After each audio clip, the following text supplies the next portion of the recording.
certaines modes. Et on retrouve ce genre de pratique, pas chez tous les jeunes, Dieu merci, mais chez beaucoup de jeunes, surtout à notre époque, au XXIe siècle. Et beaucoup ont oublié que l'islam n'est pas une mode, mais l'islam est un mode de vie. Et c'est deux choses différentes. Et pourquoi je dis qu'on retrouve ce genre de pratique musulmane, wesh, fashion, tendance, basée sur une certaine mode? C'est parce qu'on voit des contradictions, des paradoxes entre les principes religieux, la religion, l'islam et le comportement qu'adoptent certaines personnes, et je répète, particulièrement certains de nos jeunes. C'est une réalité qui fait mal, c'est une réalité qui bouscule, mais c'est une réalité qu'il faut rappeler. Et il est important de dire la vérité, même si elle est amère.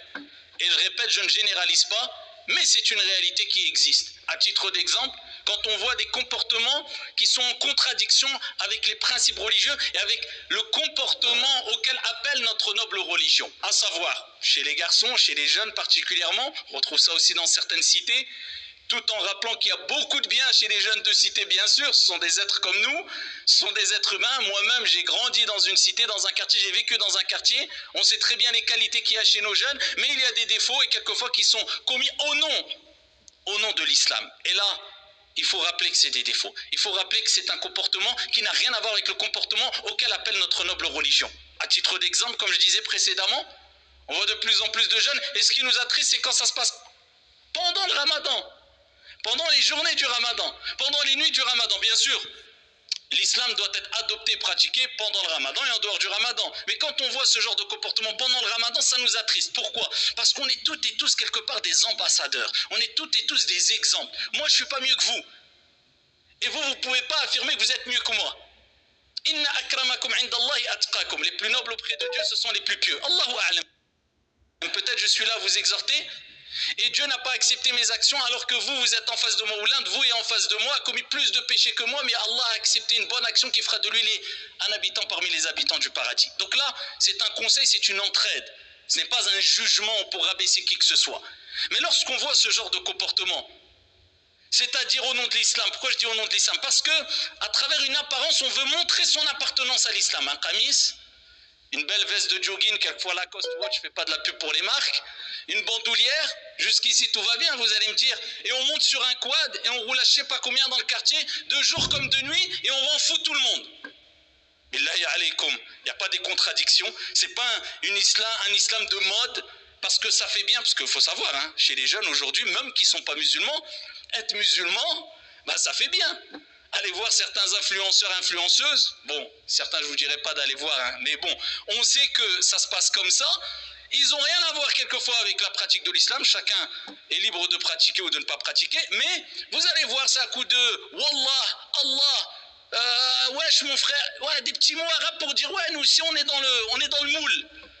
On est dans le move un peu. Ça, j'appelle ça un peu ce type d'islam, l'islam un peu wesh fashion. Jusqu'à ce qu'on voit des gens qui font même des clips où ils appellent à la débauche, à la violence, à la consommation d'alcool, de drogue, au mal, au vol, et dedans on entend des coups de Wallah, Akhi, Allah, Jdek, Wallah, Akhi, Allah. Voilà que toi t'es dans une autre planète, toi tu parles d'Allah dans ton clip ou là. Et c'est un problème maintenant, tout se mélange. Tout se mélange. Et comme je disais précédemment, le problème n'est pas dans avoir un camis, une veste, non, mais c'est d'avoir l'apparence, entre guillemets, bien qu'il n'y a pas de vêtements islamiques à proprement dit, mais il y a des conditions, mais ici de le mélanger avec une pratique soi-disant religieuse. Ça, c'est catastrophique, surtout quand on voit des jeunes qui, quelquefois, ils s'abstiennent la journée, particulièrement pendant le ramadan, mais le soir, c'est la fiesta. Comme si, eh bien, le ramadan, c'était que les journées. Non, c'est le mois du ramadan.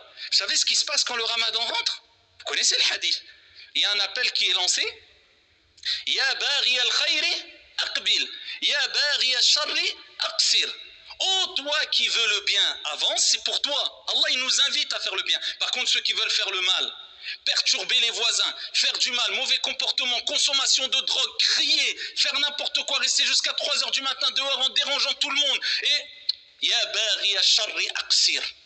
Oh, toi qui veux le mal, recule. Mais attention, cet appel est lancé tous les soirs du ramadan. C'est pas que une seule fois. toutes les nuits du mois du Ramadan. Preuve en est que le Ramadan, c'est la journée et la nuit. Bien sûr, on s'abstient de boire et de manger et de relations conjugales la journée, mais le mois du Ramadan, on le vit de jour comme de nuit. C'est ça Ramadan. Et c'est pareil pour les sœurs quelquefois. Une apparence un peu musulmane à travers un vêtement ou autre,